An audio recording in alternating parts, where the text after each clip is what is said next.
Someone's opinion of you does not have to become your reality. Don't you ever say that again. And that was a turning point in my life. On one hand, I was humiliated. But on the other hand, because he looked at me with the eyes of Goethe, who said, look at a man the way that he is, he only becomes worse. But look at him as if he were what he could be. Then he becomes what he should be. I was liberated. I found that most people fail in life, not because they aim too high and miss. Most people fail in life because they aim too low and hit, and many don't aim at all. So raise the bar on yourself and don't ask how you're going to do it. But my mind asked the question, how? And for over 14 years, I would go see Zig Ziglar and Dr. Norman Vincent Peale and Jim Rohn and different speakers, and I would be in the audience. My heart said, I can do that. I spent so many years trying to figure out how. I wasted 14 years. How many of you ever procrastinated? Raise your hands, please. As you begin to think about your goals, the most important thing is, and write this down, commit yourself. See, once you commit yourself, the how will come. The way will come. You will figure it out. You want to begin to just challenge yourself. You want to stretch yourself because you really don't know what you can't do. Once you think about the goals that you want to achieve, and I really want to challenge you to make up your mind that you're going to make that happen for yourself. And I hope that it's some goal that really resonates with who you are. You have something special. You have greatness within you. And the only reason you're here, you can feel me. Some of you feel me right here in your heart of hearts. And my goal is to get past your mind and into your heart. It's necessary that you have the mindset that I can do this. You've got to begin to believe and to fortify that belief and feed that belief by listening to tapes, going to seminars and workshops, by challenging yourself, by stretching yourself. It was Osborne who said, unless you attempt to do something beyond that which you've already mastered, you will never grow. And as you begin to challenge yourself, you'll discover some things about yourself that you don't know right now. The other thing is you begin to look at yourself, look at your dreams, and begin to experiment and stepping into your greatness. One of the things that's very important, whatever goals and dreams that you have, make your move before you're ready. Make your move before you're ready. Do you want to really begin to stretch yourself? You want to become a risk taker. You want to raise the bar on yourself. Most people won't do that. See, most people engage in low-life living, low-risk living. God said, if you're not willing to risk, you cannot grow. And if you cannot grow, you cannot become your best. And if you cannot become your best, you can't be happy. And if you can't be happy, then what else is there? You want to begin to take some chances. You want to begin to challenge yourself and make it okay to fail and learn from your failures. Don't allow fear of failure and the allure, the attractiveness of playing it safe in life to draw you in. You can't get out of life alive. You got to die to leave here. Life's about self-discipline. It is about self-discipline. We tend to do the things that are easy. It builds no mental toughness. It builds no mental hardening. It builds nothing. They see me now. They see me now as the guy that with his shirt off who can do 4,030 pull-ups in 17 hours. Who can run 205 miles in 39 hours. Who can do all this crazy shit. But what they don't understand is they don't understand the journey that it took me to get to this point.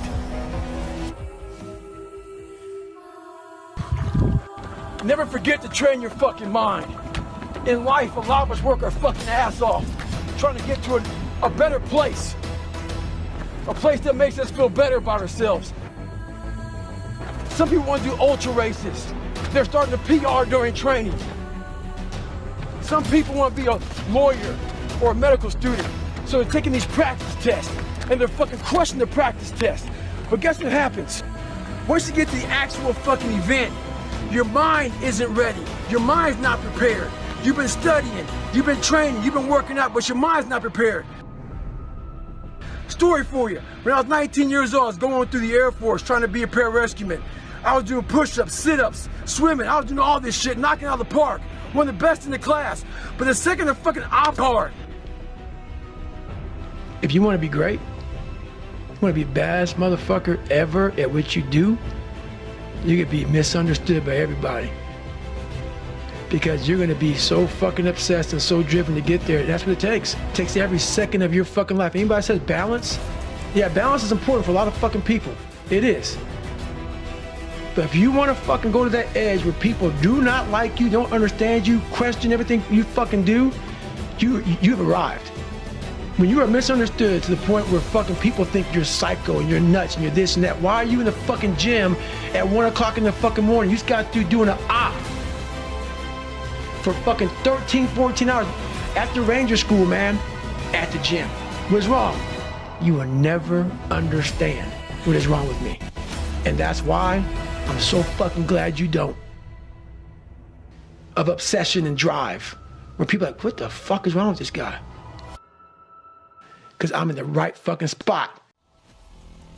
Each thing that is wrong with you has to be a focal point. How can I get past this? How can I get through this obstacle? I had to now get that one thing and then strategize in that one problem. Where are my strengths here? Where are my weaknesses in learning? So you gotta strategize on each problem you have in life. Slowly break down that problem. Don't think about all the problems you have, just one at a time.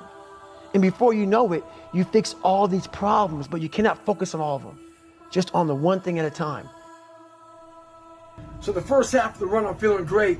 My mind is clear, nothing going on. Think about nothing but just my running pace, what I'm doing, my breathing, everything like that. Get to mile 15, I turn around, and the demons start to creep in. That inevitable wall is creeping up on me. When you push so hard, something's about to give. And I start to give. My mind started to break down. I started feeling my legs starting to hurt. I started feeling dehydrated, started feeling sorry for myself, started looking around. No one knows I'm fucking out here running. Why don't you go ahead and just stop? Call your girl, have her pick you up. And that's when I feel like a little bitch. And this is when your mind has to fucking change. You gotta start thinking, I'm the grittiest motherfucker in the world. Your dehydration? Fuck it. Lick your motherfucking lips. Your fucking legs are all sore. You feel like you got shin splints and stress fractures? No, you don't. You got sore fucking legs. Get out of your head and stay hard. You know, it's not over. The mentality of can't hurt me is just that.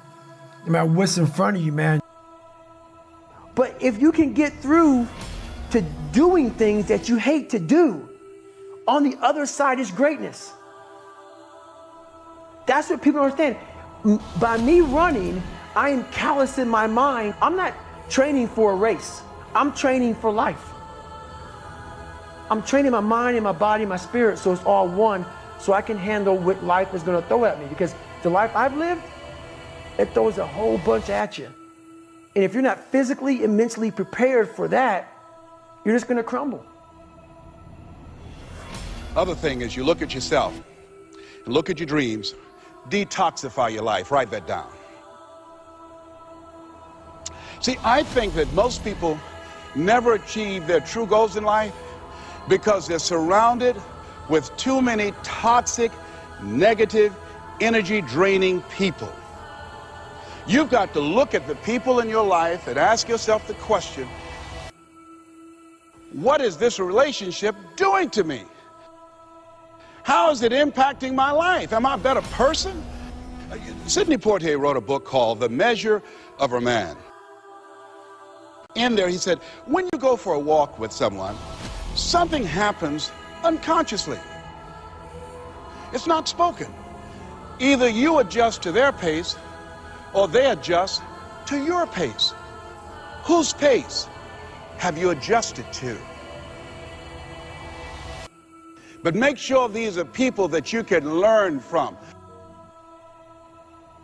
People that make it in this life, they look around for the circumstances that they want, and if they can't find them, they create them.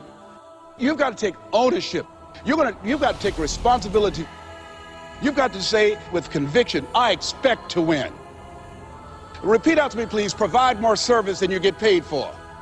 See, life is hard, and there are some moments in life when you're going to need some help. You're going to need somebody to speak to you. Yeah, see, I think, and write this down, you got to find 5 reasons that will make it worth it for you. 5 reasons. I want to do something with my life. I want to leave a legacy. I refuse to die.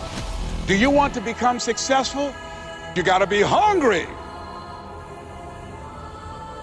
When you begin to understand and acknowledge your fear, and you go forth anyhow, you go forth in a spirit and a knowing that there's a way that you can begin to handle this. There's a way out here somewhere. There's a solution. What it is that you're seeking, that you have the capacity to whatever comes up, to handle it, to face it. And rather than feeling powerless, you begin to feel powerful. Few people who have decided within themselves, I'm going to make it. Some people aren't waiting to be cut. Some people are moving on their own because they feel within themselves, I've got what it takes to make it. They're not afraid about tomorrow because of how they see themselves, because of what they feel that they deserve, because of what they feel that they can create for themselves. Because these people have decided, as they look at the future, as they look at themselves, there's a way. Where there's a will, there's a way for me to begin to create a way out of no way.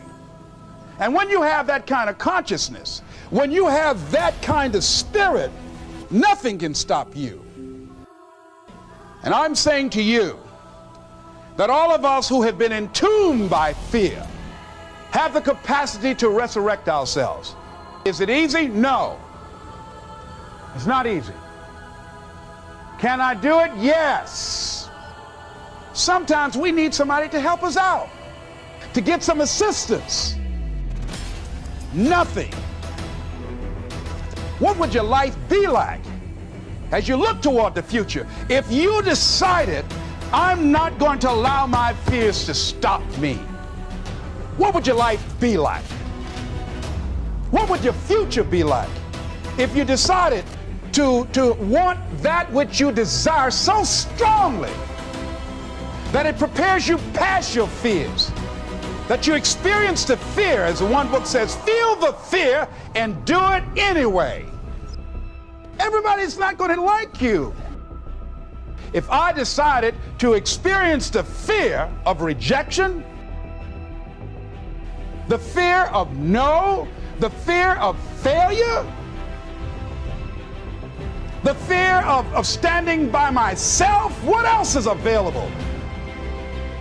Of taking a chance, a fear of losing it all. What else is available to me that will bring some extra meaning and value? Bill Cosby, he said, I don't know what the secret of success is. He said, but here's what I know what the secret of failure is. He said, trying to please him. Excuse me, special announcement. Everybody's not going to like you. Prove yourself and your passions and your dreams and your goals and the things that you want. If you decide to experience all of your true potential, if you decide to manifest all of your greatness,